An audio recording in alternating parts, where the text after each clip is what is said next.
So, funny story, I hinted at the existence of this run 6 months ago on my last upload. Since then, I got a job, moved out of my apartment, moved towns, and I just didn't have the time or desire to get back into GeoGuessr speedruns. Well, I kind of have both of those now. This video's quality will understandably be a little lacking considering I completed this run around 6 months ago. It was completed on November 18th, 2021, and since then my GeoGuessr knowledge has faded quite a bit. I'm very rusty, so I won't exactly remember the strategies I used. Also, normally I have video of the attempt prior playing in the background during the intro, but this run was the first attempt of the day 6 months ago and was my first and thus far only run to be completed in less than 10 minutes, clocking in at 9:56. Anyways, without further ado, let's get into it. Oh, and we're back.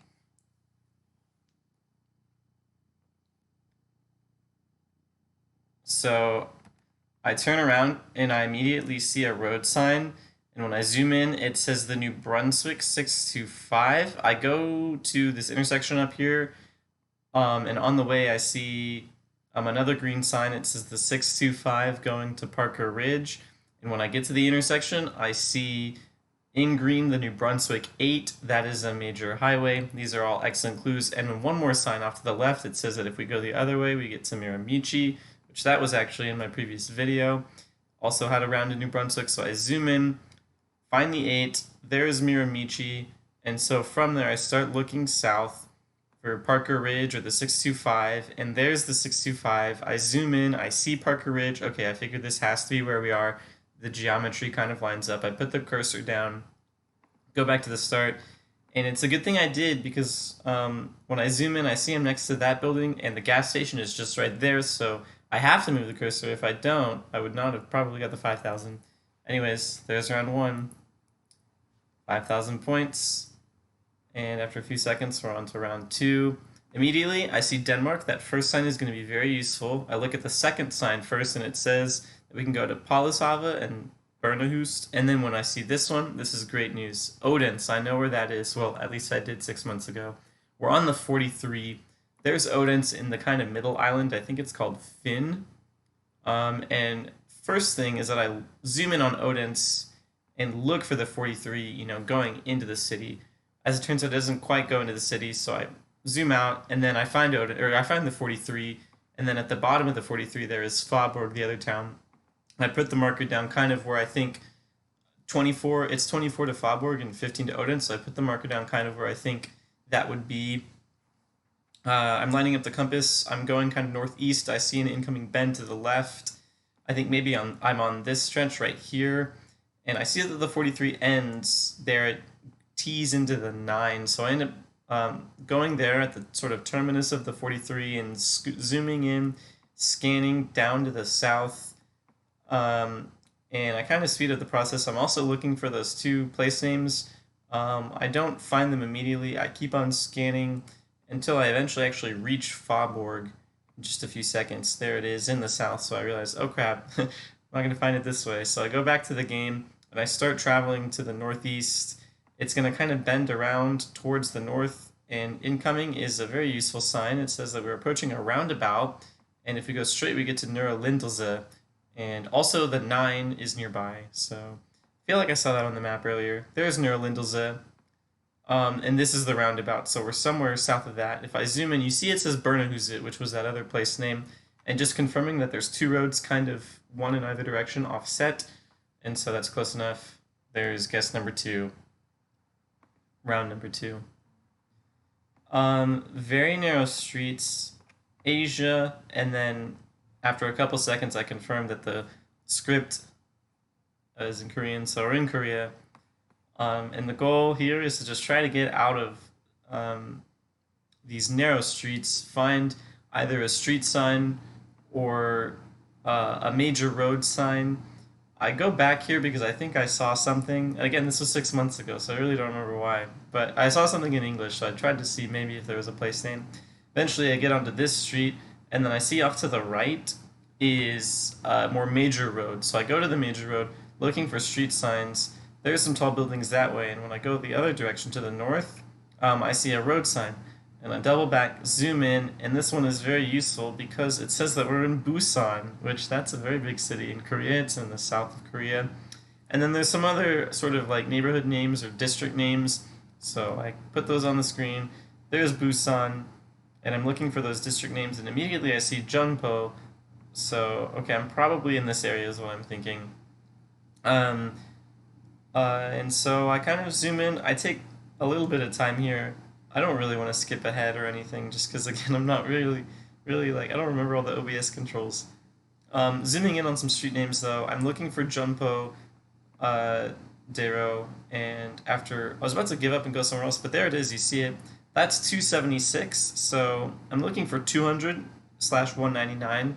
I see that if you go north, you get higher numbers. So I go down to the south. There's 210, 190, and when I zoom in, I see 199.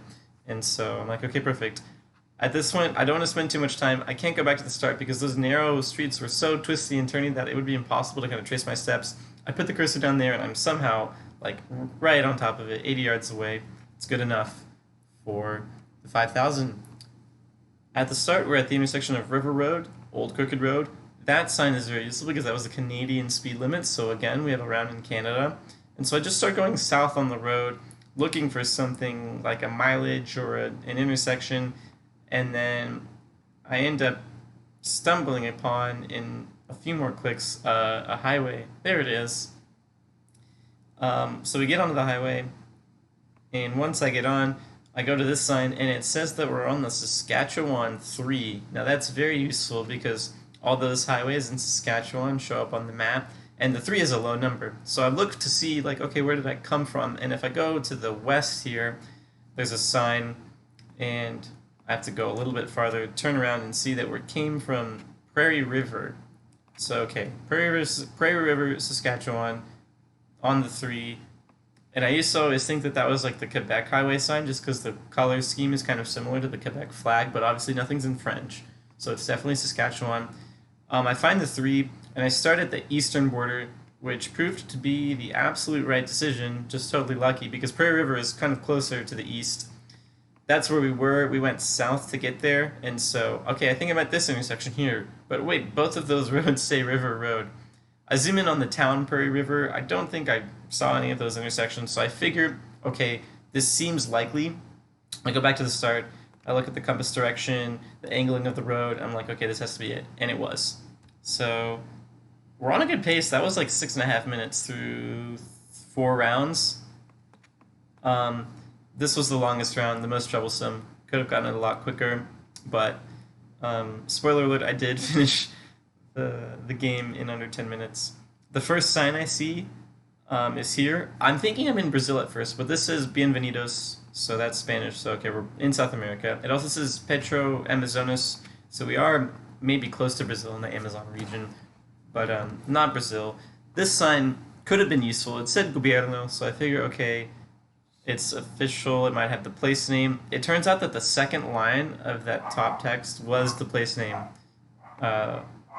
But I didn't really retain that information. This is the next useful clue. We come across a school. It says Rio Coca, and then this is a bus stop on the right-hand side, and it says we're in San Sebastian del Coca. So that's all very useful. But again, I don't really know what country I'm in. I think I was maybe leaning Ecuador just because of the vegetation, but I wasn't quite sure. These signs are just politician stuff, not useful. But then in just a second, there's a billboard, and this billboard is very useful because it says National Park in the top left, Parque Nacional Yasuni. So I think, okay, that's good. I go to the other side of the billboard, and it ends up having the same information as on the first side, but it has on the bottom a domain name that says .ec. That confirms Ecuador. Also, the top right had a flag that looked like it could have been Ecuador. So I go to Ecuador. And luckily for me, all the national parks show up on the map at a pretty kind of zoomed out level. So I scan and I find Yasuni, spelled differently on the Google Maps for some reason. And this is where I start bleeding my time. I could have gotten a sub 9 if I was a bit smarter. Coco's on the screen right there. That should have been my first clue. The other clue is that that first place name was on the screen also. I end up starting at the far eastern point and just try to like scan along this river. That's the first idea. Um, and so I do that. Maybe I'll see. Here, I'll try to like. No, I don't want to skip because upcoming is Coca the city. So I find Coca. I zoom in. You saw San Sebastian on the screen above there. That's too big of a city with too many connected streets. So I figure it's not there, and I start going south. And this is where I made the mistake because it was still kind of bordering the Yasuni National Park, but where we were was not here. If I hit the right arrow, I think I have to click on this and then go. I have to like pause and play. Pause, play. There we go. I end up going back to the map. I see one more green sign. It says San Sebastian again. Del Coca. So I'm like, okay, we have to go to Coca. I zoom in on Coca. There's San Sebastian. And then off to the right here, that looks suspiciously like where we started. So I put my marker down there. I see we're going south/southeast, and there's another road that splits. And I could have made the guess then if I had been a little bit smarter, but I end up going to the northwest. And once I go to the northwest, where we saw those first signs, we see at the big bend where the marker is now. So I move the marker. I go back to the start just to confirm that we're in the right spot, and I make the guess. And there it is. 5,000, 25,000. And I scroll down and I see 956. And listening to the audio back, I was like so nervous during that last round. I was like shaking, breathing like kind of like heavily, or not heavily, but just like I was like holding my breath. I'm not even joking. I guess I was really relieved to get a sub 10 minute time. But again, this was 6 months ago. It was like all really kind of formed me. But I ended up talking about how that was literally the first attempt of the day, which is like very odd or unusual, rare to Normally you need a few rounds just to like get the GeoGuessr brain, all those neurons firing. But in the end, I only had one round that was faster than 90 seconds, and it was this first one here in New Brunswick, which, I mean, that's a great round to have. If you can have 5 rounds like that, then you're really close to 5 minutes. The other rounds were more average, and then the last round was actually the only one that was above 2 minutes, but it ended up being 3:30. Lost a lot of time there in Ecuador. I'm not going to delve too much into it because, again, this happened 6 months ago. It's kind of old information. Could I replicate this again today? No, definitely not. But can I like derust and maybe get closer? Yes, this is possible. What I'm going to do in the meantime is some Texas speedruns because I've been driving around a lot for my job, and that's what seems like the most fun at the moment. Bit of a lower difficulty level than Diverse World. In any event, despite this being like, sub 10 minutes and very fast time, there was a lot of time that I could have saved, particularly in round 5. Also a little bit, pretty much everywhere in 2, 3, and 4. What was 2 again? Denmark. Yeah, I could have saved a lot of time in Denmark. And then a little bit of time in Korea. That's always a tough one. And then in Saskatchewan, that was pretty quick, but I could have saved a little bit of time. But Ecuador especially. But yeah, I'll try to improve this. I think it'd be fun too. Keep on pushing the time down. In any event, thanks for watching. I'll see you in the next one, if there is one.